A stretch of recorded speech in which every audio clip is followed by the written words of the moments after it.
100. That is the number of people who will die in the next 60 minutes from an epidemic that you literally cannot see on an X-ray. According to the World Health Organization, 100 people die every single hour from loneliness. Zoom out to a full year, and we're looking at 871,000 deaths globally. Just let that sink in for a second. In our hyper-connected, intensely digital world, this invisible killer takes exactly as many lives globally as smoking. It carries the exact same mortality rate. It's a staggering reality, and quite frankly, it demands our immediate attention. So welcome to this explainer. Today, we're unpacking the epidemic of loneliness, data, impacts, and solutions. We're going to rely strictly on the data today to really understand this systemic public health crisis. It's a heavy topic for sure, but by facing these numbers clearly, we can actually start to map out a real way forward.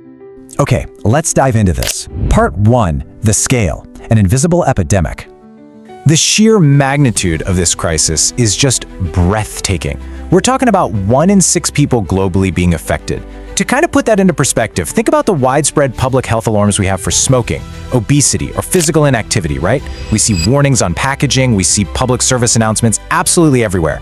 Yet loneliness and isolation carry a massive 14 to 32% higher mortality risk, and it simply doesn't set off those same public alarms. It's just as lethal, but it's flying completely under the radar. And the American Psychological Association's 2025 Stress in America findings make this even clearer. Look at this. 54% feel isolated, 50% feel left out, and half of the people surveyed lack companionship. And it's absolutely crucial to note that this isn't just some post-pandemic hangover. Even before COVID-19, half of US adults were experiencing this kind of daily isolation. This is a deep-seated systemic trend. Which brings us to Section 2, the generation gap, a really profound digital paradox. We really have to ask ourselves, how is it that in the most digitally connected era in all of human history, we've left ourselves so incredibly isolated? The numbers from the 2025 Cigna report should literally stop you in your tracks. The general US adult population sits at a 50% loneliness rate, but millennials, they're at 65%, and Gen Z, a staggering 67%. You know, we often picture loneliness as an affliction of old age, right? Like an issue for empty nesters. But this data urgently reveals that our youth, Gen Z and millennials, are actually the highest risk groups for this entire crisis. As Chidom Pemba, the co-chair of the WHO Commission on Social Connection, so powerfully put it, the most digitally connected generation is the loneliest. It is just a heartbreaking paradox. And the data backs this up entirely, showing that using social media for over 2 hours a day actually makes you twice as likely to feel socially isolated. The very tools that were built to connect us are in reality building invisible walls between us. And this crisis, it bleeds right into our homes and our workplaces. A heartbreaking 66.6%, that's 2/3 of all caregivers, identify as lonely. On top of that, lonely workers are 11% less likely to push hard for their companies. The very foundation of our workforce and our family care structures is fundamentally exhausted and profoundly isolated.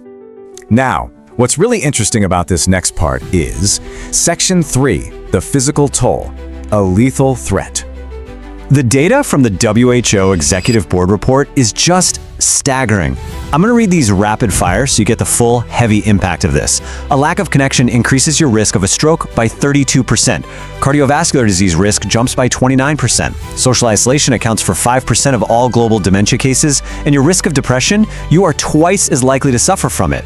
Your body is quite literally physically deteriorating from a lack of human connection.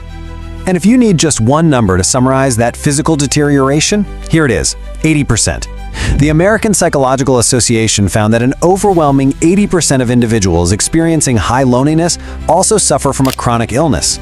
So connection isn't just a nice, warm feeling you get at a dinner party. It's a strict biological imperative for physical health.